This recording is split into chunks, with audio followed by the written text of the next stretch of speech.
Assalamualaikum warahmatullahi wabarakatuh. Saya perwakilan dari kelompok 15 dengan saya sendiri Muhammad Fadilah dan teman saya Fikri Rahmatan lil alamin. Di sini kami akan menyampaikan mengenai kronologi PHK bertahap sampai Nissan tutup pabrik di Indonesia. Dilansir laman resmi Nissan Selasa, Yoshisuke Aikawa, pendiri Nissan Motor, adalah salah satu pengusaha terbesar pada periode Showa di Jepang. Ia lahir di desa Yamaguchi, di prefektur Yamaguchi pada 6 November 1880. Pada awal 1930-an, Aikawa menilai bahwa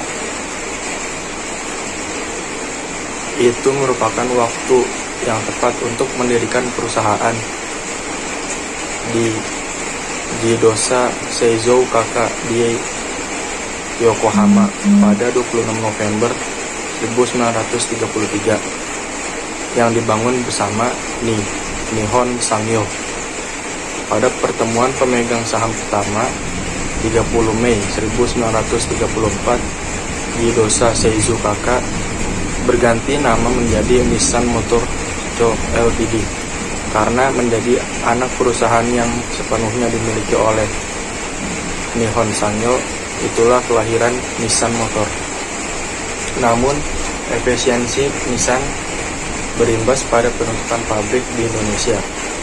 Nissan Motor Indonesia akhirnya melakukan pemutusan hubungan kerja kepada karyawannya.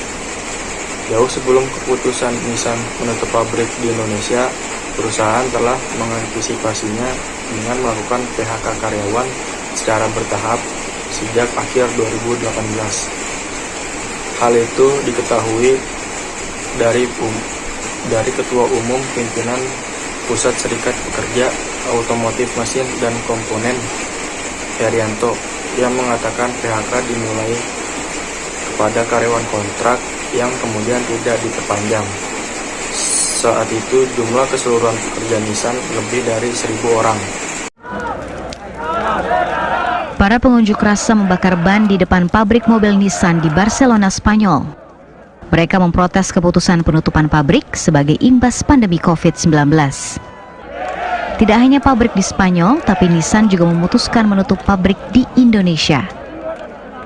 CEO Nissan Makoto Uchida menjelaskan, Nissan memutuskan mengurangi produksi global sebanyak 20%. Produksi di Eropa akan dipindahkan dari Spanyol ke Inggris, dan produksi di Indonesia akan dipindahkan ke Thailand. 今回の我々の業績並びに減損損失を計上するこの点、大きな赤字を計上しているということに関しては経営責任として非常に重く受け止めております。当社のインドネシア工場を閉鎖し、同地域での生産はタイの拠点とします。 Pandemi COVID-19 membuat permintaan global turun drastis, sehingga Nissan terpukul ke zona merah untuk kali pertama sejak krisis finansial global 11 tahun lalu. Kerugian yang dicatat mencapai 671,2 miliar yen atau sekitar 92 triliun rupiah untuk tahun fiskal yang berakhir Maret lalu.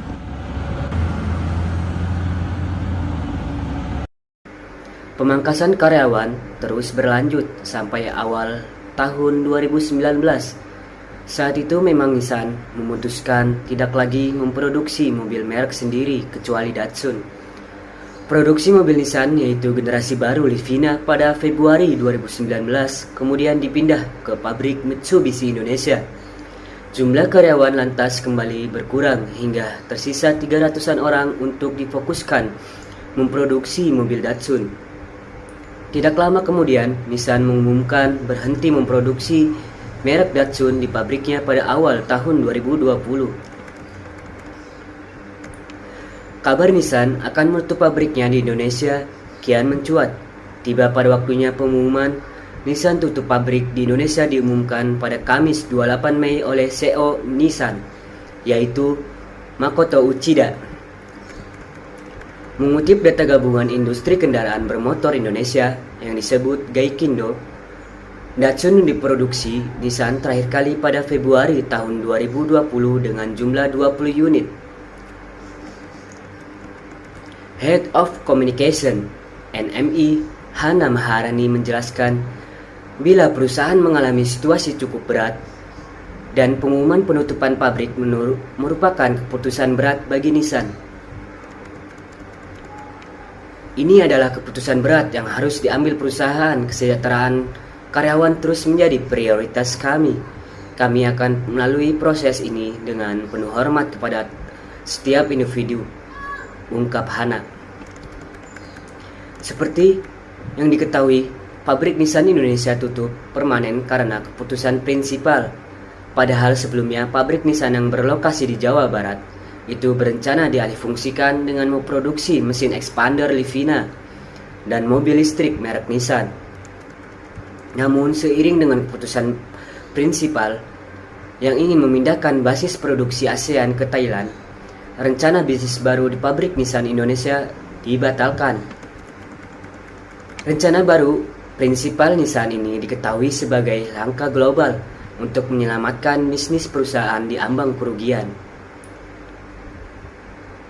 Kemudian keputusan tersebut juga menjadi bagian dari strategi bisnis jangka panjang perusahaan hingga akhir tahun fiskal 2023. Sekian dari kelompok kami, saya Fikri Rahmatanil Alamin menutup informasi ini. Sekian, terima kasih.